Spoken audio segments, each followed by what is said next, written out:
Hello my beautiful subscribers, welcome back to my channel Troy Reads, and today I've got a fun video coming at you. I meant to post this on Saturday, but as you guys saw in a community post, my SD card just stopped reading and I could not film anything because I need an SD card to store my files on. So it was all a thing, but I got a new one. We're back and running and I've got so many videos planned for this month that I might have to actually bump up my upload schedule before I turn it back down. So this month I ended up reading 4 books, and that's obviously a dramatic decrease from like last month. I think I read either 14 or 16 books, and now we've fallen down to 4, and that's perfectly okay. It's my worst reading month, but I feel like as a person I've grown a lot this month. Take some time for mental health, obviously. That's obviously more important than reading. I also want to update you guys on how my puzzle went. I told you guys I would be listening to some audiobooks and completing a puzzle while I do that this month. Like, that was my goal, to complete this puzzle, and it looks so beautiful. Hopefully I'll play some footage over it, but yeah, like, I got really into the vibe. I was listening to some Scaled and Icy by 21 Pilots, their new album,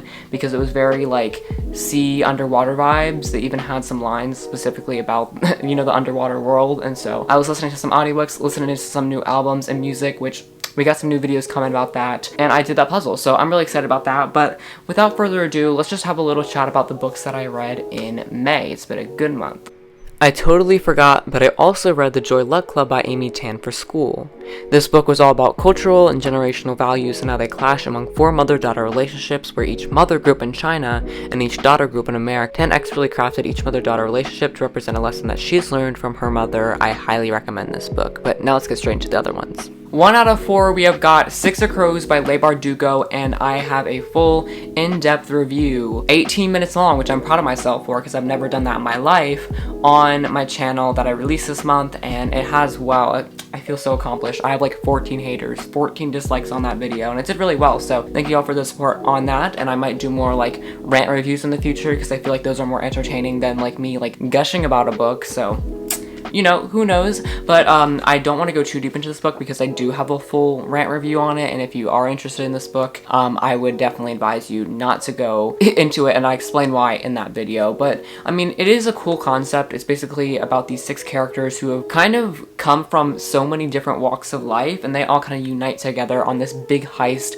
into this ice court, and that's really the basic description. And I don't really remember a lot of this book because it's so forgettable, but it was entertaining at parts, but I felt like the whole story overall was kind of just like disconnected, and I felt very uninterested in the story, if that makes any sense. Like, I just kind of felt really wishy-washy about the whole thing. Some of the romances rubbed me the wrong way, although I was really here for some characters like Nina and Jesper, both bi icons. Like, the other characters were kind of just dull or dry, or their whole personality was based off of being negative or like just not as spiritful or energetic as the other ones. And I know they all had trauma, but like the way she even introduced the trauma was weird. Like, we don't really know any. It's just, this book was kind of like just all over the place, honestly, in terms of my reading experience. And out of all the books I've read this year, this would have to have a 1 star. Yeah. So I would definitely not recommend this book, but if you are into heists, then you might want to give it a try, and I would love to know your thoughts. I just did not think it pulled through as much as it could have. Like, Leigh Bardugo, come on, give me something more, you know? Next up, we have got Girls of Paper and Fire by, I think the author is Natasha Young. Oh, Natasha Nyan. And basically, let me scoot to the side so that I can put this cover on the screen. This was an amazing, amazing book, and the LGBTQ representation literally blew me away. Like, I was not even expecting going into this book. But yeah, this is definitely a good recommendation. I'll talk about this more in my LGBTQ plus book recommendation videos, which I plan to do in June, because it's Pride Month, y'all. We're set with this character. Oh my gosh, I'm really so forgetful these days. Is there any kind of video where I'm not like confused at everything I say in all the books that I read?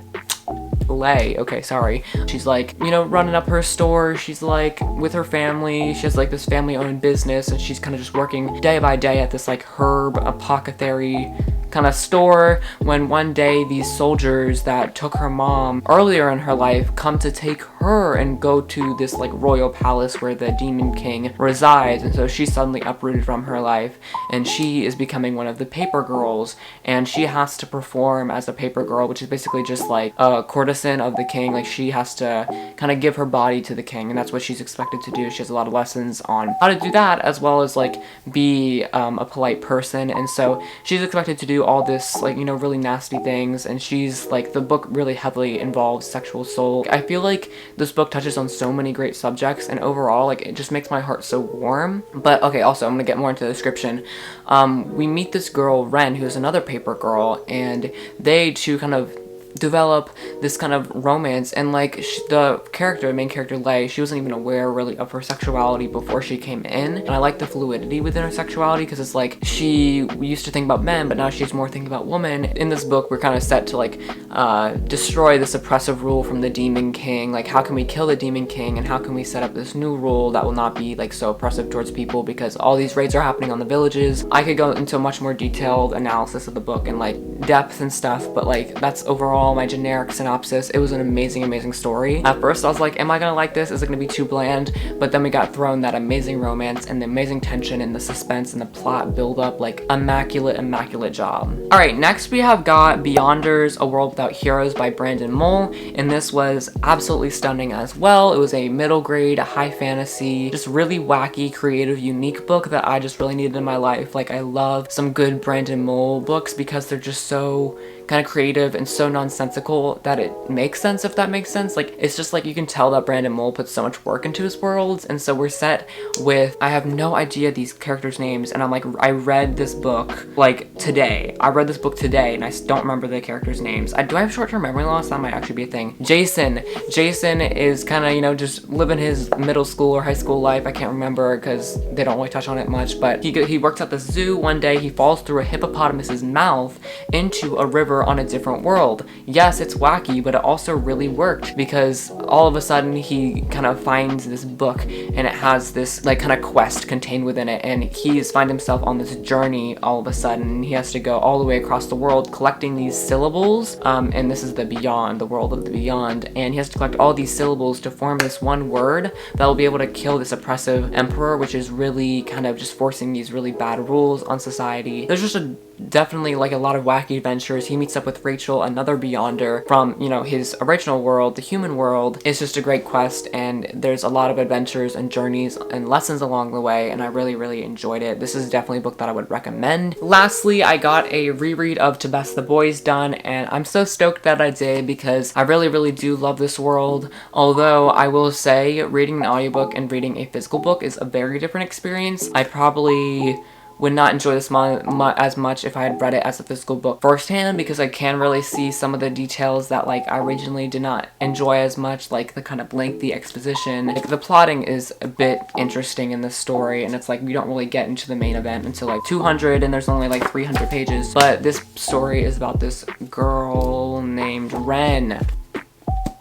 She's living in this village. I feel like I've spit out this synopsis so many times, but she's living in this village where there's this plague ravaging the population. Her mom has it, and so she and her dad are like really actively trying to look for a cure. They're like researching, they're trying to like steal blood from dead bodies because they're not allowed to, and because the officials at their town are not like supporting the effort to find a cure. And so she's like, what should I do? And she has to balance her social life, and she has to balance her work life while she's also trying to save her mom with her dad. And so it's a lot to handle.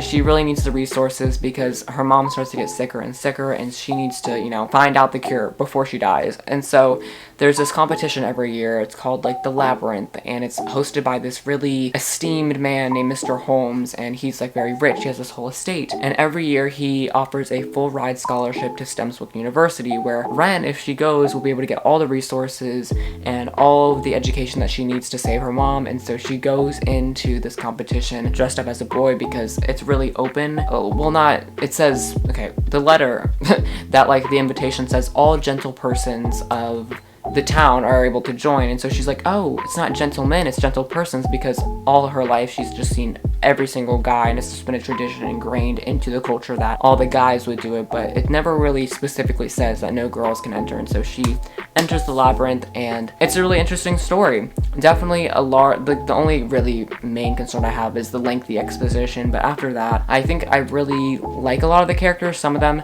not so lovable, but like a lot of characters are lovable, and I just really like the plot. I enjoyed a lot, and the concept. Hey, thank you so much for watching, everyone. I really appreciate you sticking to the end.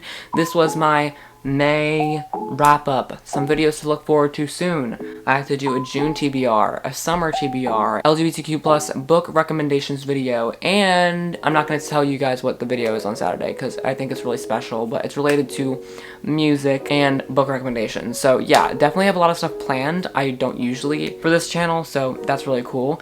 Make sure to leave a like and subscribe if you are excited to see those videos. Comment down below, what did you read in May? Was your reading stripped back like me, or are you just fiercing on, fighting and getting even more books done? I don't know. Let me know in the comments down below, and I will see you in the next video. Leave the last video up there, but have a great day. Keep it sour. See ya.